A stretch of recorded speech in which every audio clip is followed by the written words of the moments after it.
Sir IB పెట్టిన వ్యక్తిపై check bounce case చెల్లుబాటు అవుతుందా? ఇది చాలా మంచి క్వశ్చన్ అడిగారమ్మా మీరు.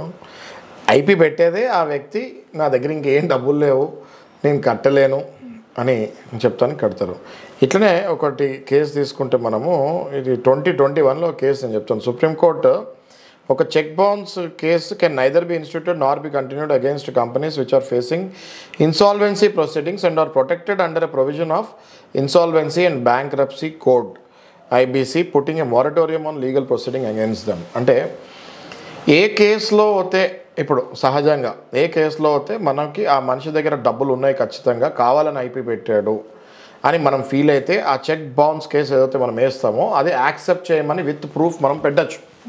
ఆయన ఐపీ పెట్టాడు, డ్రామాలు చేస్తున్నాడు, ఆయన దగ్గర డబ్బులు ఉన్నాయి, ఆయన దగ్గర లాస్ట్ మంత్ ఇదిగో ఇది ఈయన పేరు మీద ట్రాన్స్ఫర్ అయింది, ఈయన దగ్గర డబ్బులు ఉన్నాయి, ఐపీ పెట్టి ఆ కేసు నడుపుతూ నా చెక్ బౌన్స్ వేయకూడదు అని చెప్తే ఖచ్చితంగా ఆ చెక్ బౌన్స్ కేసు వ్యాలిడ్ అవుతుంది, కంటిన్యూ అవుతుంది.